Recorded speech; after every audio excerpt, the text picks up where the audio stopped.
Finally, my Lords, a word about Article 9, a late amendment to this bill in the other place, which seeks to create an offence of interference with access to or provision of abortion services, and would introduce 150-metre wide buffer zones, also known as censorship or safe zones, around abortion providers. My Lords, when protests do take place, they are typically quiet prayer groups, which occasionally do display signs or placards. However, participants do not cajole nor harass women. There is no interference with access to or the provision of abortion services. Approximately 90% of all clinics and hospitals have not reported either activity as ever having occurred.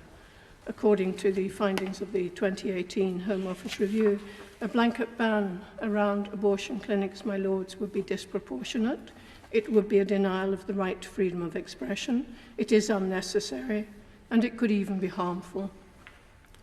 The reality is that many of those taking part in these vigils do often provide help to vulnerable women. Historically, as a result of expressions of prayer and offers of help, women have been able to avail of practical, emotional, and other forms of support, of which they may previously have been unaware or were unable to access. Some women who may feel uncertain but feel forced to terminate a pregnancy because of their fears that they cannot cope, who might be reassured by what they might hear before they get into the clinic, will inevitably suffer if a disproportionate ban is enforced. Some of these women, my Lords, have never had the opportunity to receive impartial counsel and support as they considered their options. On the 24th of October, the Noble Lord the Minister said that the bill is generally compatible with convention rights. I regret that I do not agree with him on that point. I do, however, agree with him in relation to his comment on Clause 9 of the bill. He stated, "I'm unable, but only because of Clause 9, to make a statement that in my view the provisions of the bill are presently compatible with convention rights." He was saying that Clause 9 is not compatible with convention rights. Current laws, my Lord, already provide wide-ranging powers for authorities to keep public order and protect women and the public from genuine harassment and intimidation outside abortion clinics. The Ealing PSPO shows a nationwide ban is unnecessary, and that further measures to ban peaceful demonstrations can have the unintended consequences of harming the individuals seeking to express their views. Clause 9 is poorly drafted. It's so broadly worded that it could be used to criminalise people who merely express opinion outside an abortion facility. My Lords, in 2018, the Home Office concluded that there was no need to introduce buffer zones. The then Home Secretary Sajid Javid said, "Introducing national buffer zones would not be a proportionate response, considering the experience of the majority of hospitals and clinics, and considering that the majority of activities are more passive in nature." This position has been consistently reaffirmed by the government since then, most recently on the 27th of September 2022. A June 2021 poll undertaken by Savanta Comres shows that only 21% of the population support under introducing buffer zones around abortion clinics nationwide.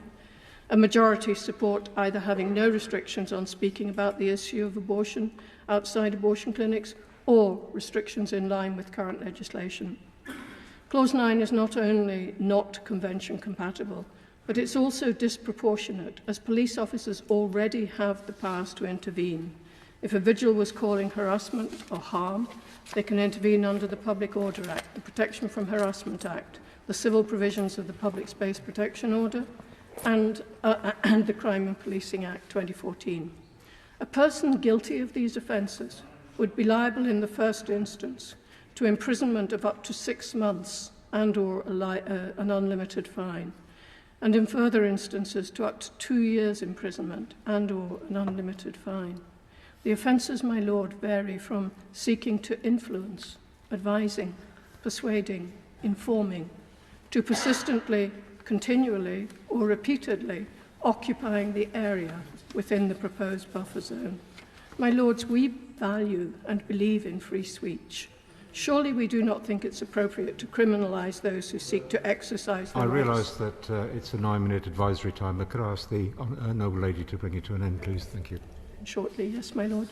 Surely we do not think it's appropriate to criminalise those who seek to exercise their rights to free speech by advising, persuading or informing, or even simply being present, quietly, unobtrusively. This is what happens in places like Hong Kong, China, Russia, not the UK. Such a penalty would, my lord, be imposed in our country on those who seek only to pray and to offer help to women who may be in a desperate situation, for whom help can be provided. I have met some of these women and their babies. I have seen the joy in the presence of their little ones. This is not an argument about access to abortion or preventing access.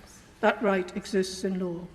Clause 9 would deprive people from offering help and support to women, for whom such help could be the difference between the choice to terminate the life of their unborn child and the ability to bring that child into the world in a safe place.